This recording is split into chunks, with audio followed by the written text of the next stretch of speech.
Right మొత్తం కూడా ఇవాళ అరెస్ట్ అయితే జరిగింది. ఎలా ఫీల్ అవుతున్నారు ఏంటి? అరెస్ట్ జరగటమే కాదురా, వాడికి శిక్ష పడాలిరా.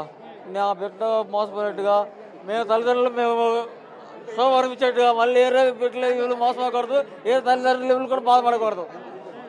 అవునురా, వాడు శిక్ష పడాలి. మేము వాడి లోపల నుంచి బయట రాకూడదు. నా బిడ్డ కాడ శిశు సమస్యలో ఒక పోలీసు సమస్యలో ఒక కౌన్సిలింగ్ ఇచ్చి మాకు అప్పచెప్పాలని కోరుకుంటున్నాను. మీడియా మిత్రులందరికీ కూడా ధన్యవాదాలు. మీ అందరూ మాకు చేసి కృషి. శ్రీరామరావు కలవలేదా? ఇక్కడ ప్రెస్ మీట్ ఉందని చెప్పి చివరితో సంఘం ఫోన్ చేస్తే వచ్చాము. చూడలేదు, పిల్లలకి చూడలేదురా. మొత్తం చాలా రోజులు అవుతుంది కదా మీ అమ్మాయిని చూసి. ఇంక ఇప్పుడు పోలీసులు పంపిస్తే వస్తుంది అనుకుంటున్నారా అమ్మాయి, లేదా శ్రీనివాసే కావాలని పోలీస్ స్టేషన్ లో ఏమైనా కూర్చునే అవకాశాలు లేదురా? లేదు లేదు. వచ్చిన తర్వాత నెక్స్ట్ ఏం చేయాలనుకుంటున్నారు? అమ్మాయిని మందు పెట్టారని ఆ అమ్మాయి ఆల్రెడీ ఆంధ్రప్రదేశ్ లో గుంటూరు మానస వైద్యశాలలో మామూలుగా పిల్లలకు ట్రీట్మెంట్ ఇప్పిస్తున్నాం రా, సైకాలజికల్ ట్రీట్మెంట్ ఇప్పిస్తున్నాం. ఆ టైంలోనే మెడిసిన్ పడుతుంది. ఆ టైంలోనే ఇట్లా వాడికి బెండ్ అవుట్ ఇచ్చి వెళ్తాం. మెడిసిన్ కోర్స్ అవ్వలేం కా పిల్లకి. ఇంతమంది ఉన్నారు ఇవాళ. Harsha AD, Vishnu AD? వాళ్ళు మోగి పోలీస్ స్టేషన్ తీసుకెళ్తున్నారని చెప్పి అక్కడికి వెళ్ళారు రా. Police station. సో నెక్స్ట్ పోలీసులు మీ అమ్మాయిని మీకు అప్పచెప్పిన తర్వాత ఇంటికి తీసుకెళ్తారా, లేకపోతే ఎక్కడికి తీసుకెళ్తారు? ఇంటికి తీసుకెళ్తారు. మళ్ళీ లాస్ట్ టైం లాగా పారిపోతుందేమో, ఎటువంటి జాగ్రత్తలు తీసుకుంటారు? సార్ గట్టిగా జాగ్రత్త తీసుకుంటామమ్మా. సో మళ్ళీ పారిపోకుండా పారిపోయే పని లేదు, జాగ్రత్త తీసుకుంటాం. అయినా నా కొడుకు ఉంటలేదు, బయట ఉన్నాడు, లోపల ఉంటాడు. వాడు ఎదురుపడితే నేనే నీకు ఆ రోజు చెప్పాను, ఈ రోజు చెబుతాను. వాడిని అవసరం నేను మర్డర్ చేస్తాను తల్లి. సో ఇక నుంచి అయినా మొత్తం కూడా అమ్మాయిని జాగ్రత్తగా చూసుకోండి. అవునురా, ఎందుకంటే అమ్మాయికి ఏదైతే మానసికంగా సైకాలజికల్ గా ట్రీట్మెంట్ ఇప్పిస్తాం కాబట్టి అది ఆ ట్రీట్మెంట్ ఇంప్రూవ్ చేయించేసి ఆ పిల్లల్ని మా దారిలో వేసుకుంటాం తల్లి. మీ అందరి కృషి గొప్ప అమ్మ, మీరు చేసిన కృషి మీరు చెప్పలేము. ధన్యవాదాలు తల్లి. రైట్, ఆజాద్ గారు కేసు అయితే టేకప్ చేశారు. ఇప్పుడు వాడు అరెస్ట్ కూడా అయ్యారు. నెక్స్ట్ ఏంటి, నెక్స్ట్ స్టెప్ ఏంటి? ఒకటండి, ఇది వ్యవస్థీకృత నేరాలుగా చూడమని చెప్పి నేను ప్రభుత్వం వారికి విజ్ఞప్తి చేస్తా ఉన్నాను. ఇది కేవలం వీళ్ళు ఒక్కలే కాదు, ఇక మిగతా బాధితులు కూడా రమ్మని చెప్పి సందర్భంగా చెప్తా ఉన్నాను. ఎవరు వచ్చినా కూడా నేను వాళ్ళకి న్యాయ సహాయాన్ని అందించడానికి సిద్ధంగా ఉన్నాను.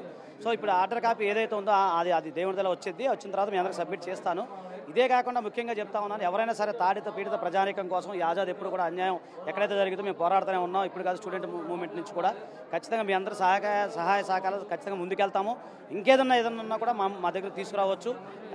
ఇదే కాకుండా మా రాధిక గారికి కొంతమంది ఫోన్లు చేశారండి, అంటే మా పేరు బాధితులు చేశారంట. అది యాక్చువల్గా అది డిస్కస్ సాయంత్రం చేసి ఇంకేమైనా బాధ్యతలు వస్తే ముందు మన మీడియా ముందుకు తీసుకొస్తాము విత్ ఎవిడెన్స్. ఆ రోజంటే అడవుడిగా జరిగిపోయింది, అదే 10 నిమిషాల టైంలో నేను కూడా కలెక్ట్ చేయలేకపోయాను. విత్ ఎవిడెన్స్ ఉంది, ఈ రోజు కూడా అన్ని కలెక్ట్ చేస్తా ఉన్నాము. ప్రతిదీ కూడా మీకు ట్రాన్స్పరెన్సీగా నేను మీ అందరికీ కూడా సబ్మిట్ చేస్తాను. ఎప్పుడైనా సరే అన్యాయం కోసం పోరాటానికి ఆజాద్ ఎప్పుడు సిద్ధంగా ఉంటాను.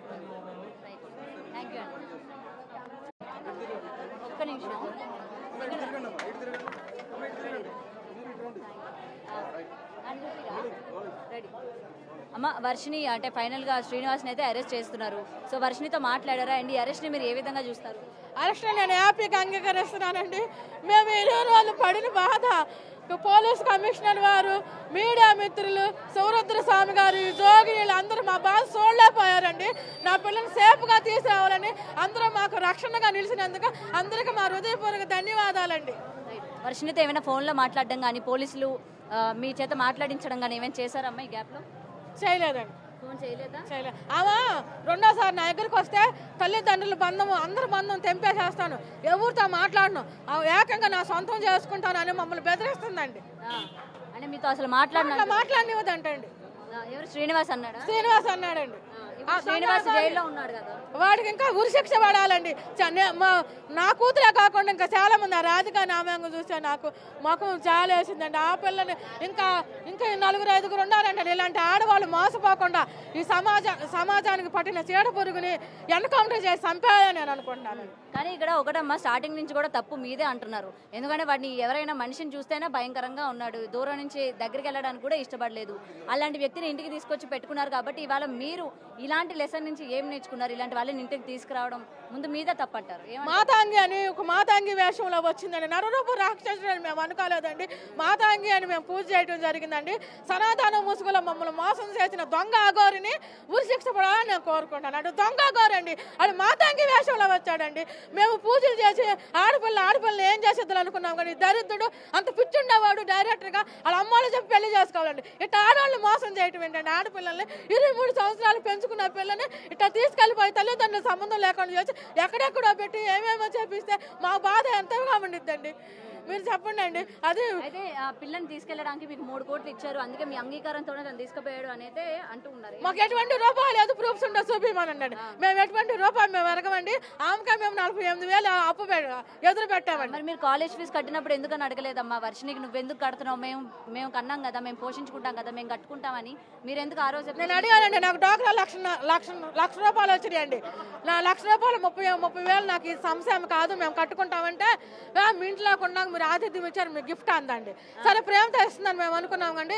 ఈ 30,000 ముసుగులో నా పిల్లల్ని తీసుకెళ్ళిపోయి నా పిల్లల్ని బలి చేసుకునేదని నేను అనుకోలేదండి. ఓకే, సో ఇన్ని రోజులు వాళ్ళు యూపీలో ఉన్నారని అయితే తెలుస్తోంది కదా. సో ఇన్ని రోజుల్లోని మీకు ఏమైనా సీక్రెట్ గా వర్షిని ఫోన్ చేయడం కానీ, ఇక్కడ పరిస్థితి ఈ విధంగా ఉందని చెప్పడం కానీ ఏది కూడా జరగలేదా? ఏమీ లేదు, ఏమీ లేదు. అసలు తల్లిదండ్రులు ఊసే లేదండి. అమ్మాయికి కొత్త ఫోన్ కొనిచ్చాడు, అది తెలుసా మీకు? మాకు తెలియదండి. తీసుకుని ఐఫోన్ కొనిచ్చి లాగేసుకున్నాడు. ఫోన్ లేకుండానే వచ్చింది పిల్ల. మళ్ళీ ఏమైనా కొనిచ్చాడో నాకు తెలియదు. ఎందుకంటే అందరికి ఒక డౌట్, అక్కడి నుంచి ఇక్కడ వరకు అంత దూరం ఒక ఆడపిల్ల వచ్చిందంటే ఏ ధైర్యంతో వచ్చింది? డబ్బులు ఎక్కడి నుంచి వచ్చాయి? ఎవరు కోఆర్డినేట్? ఏమీ లేదండి. వాడు నేను మంత శక్తి సంపాదిస్తాను, మీ ఫ్యామిలీ నాశనం చేస్తానని పిల్లల్ని భయపెట్టాడండి. ఆ విషయాలు చెప్పి నాతో ఏడవటం జరిగిందండి. అమ్మాయిని భయపెట్టాడు, కడుపులో మరుగు మంది ఇచ్చాడు, వశీకరణ చేశాడు, వశపరుచుకున్నాడు. దొంగ ఆగోరి ఇట్లా పిల్లకి డ్రగ్స్ కూడా ఇచ్చాడని మాకు అనుమానం అండి. డ్రగ్స్ ఇచ్చిన ఇవన్నీ మీ ఇంట్లో ఉన్నప్పుడే జరిగినాయా? బయటకు వచ్చిన తర్వాత జరిగాయండి. మా ఇంట్లో ఉన్నప్పుడు ఏమి ఇవ్వలేదు? ఏమి లేదు. ఫుడ్ లో కలిపి ఇవ్వడం ఏమి లేదు. వేరు తినేవాళ్ళు, సపరేట్ తినేవాళ్ళు. పాపకి నా ఎగిరే కూర్చొని తినేది. వాడు ఏం తినేవాడు? వాడు చికెన్ బిర్యానీ రప్పించుకునేవాడు. చికెన్ బిర్యానీ తినేవాడు. అప్పుడు కూడా మీకు అనుమానం రాలా? సనాతన ధర్మం అంటున్నాడు, దేవుడు అంటున్నాడు, చికెన్ బిర్యానీ తినడం ఏంటని మీరు ఏం క్వశ్చన్ చేయలేదు? అంటే మేము బయటకు వచ్చినప్పుడు ఇట్లా తింటాము, ఇప్పుడే తినేది ససాలు అంటే మాకు కుదరదు అని చెప్పడం జరిగింది. అడిగామండి. ఇన్ని పసుపు తాళ్ళు ఉండేయండి, పసుపు కమ్ములు. ఏంటి నీ బొంద, నువ్వు వెళ్ళిపో ముందల, ఈ పసుపు తాళ్ళు ఏంటి ఏంటంటే అవి ఎవరైనా ప్రేమ జంటలు వస్తారు, మాత ఆశీర్వదించమని వాళ్ళ కడతాకనని అబద్ధాలు మాటలు చెప్పిందండి. సో మీరు అందరూ అంగీకారంతోనే పెళ్లి జరిగిందని మీ అమ్మాయి చాలా సార్లు చెప్పింది. దానికి చెప్పు తగ్గిద్దని చెప్పండి అండి. మా అమ్మాయికి అది భయపడతాను ఏడ్చింది. మరుగు మందు ప్రభావంలో వశీపరుచుకుని వశీకరణ చేసి నాకు సపోర్ట్ పలుకు, నా అంతటా నేను మేజర్, నేను వెళ్తానని కాగితం రాసి రమ్మని ఆడియో కాల్ దొరికిందండి మాకు. అట్లా చెప్పిన పిల్ల మళ్ళా ఇప్పుడు మా మీద చెప్పి మాకు చెప్తామంటే శ్రీనివాస్ గారికి చెప్పు తగ్గిద్దని చెప్పండి అండి. వాళ్ళ కుటుంబంతో ఏమైనా మాట్లాడారా? శ్రీనివాస్ కుటుంబ సభ్యులతో మాకు ఎటువంటి కాంటాక్ట్ లేదండి. ఎవరితో మాట్లాడలే ఈ విధంగా మీ అమ్మాయిని తీసుకుపోయారని కానీ ఏం అడగల క్వశ్చన్స్? మాకు ఎటువంటి అసలు ఊరే మాకు తెలవదండి. ఓకే, సో నెక్స్ట్ ఎట్లా ప్రొసీడ్ అవ్వాలనుకుంటున్నారమ్మా? ఆల్రెడీ మీరు గుజరాత్ నుంచి తీసుకెళ్ళినా సరే మీ దగ్గర నుంచి పారిపోయింది, మరి ఇప్పుడు కూడా మీరు తీసుకెళ్తే పారిపోదని ఏమైనా నమ్మకం ఉందా? 15 రోజులు పోలీసులు కస్టడీలో పెట్టి కౌన్సిలింగ్ ఇప్పిస్తామండి. అక్కడ నుంచి గొలుసులు వేస్తామండి పిల్లకి. గొలుసులు వేసి మేము వైద్య సేవలు మేము చేసుకుంటామండి. పాపను మేము చూసుకుంటాం.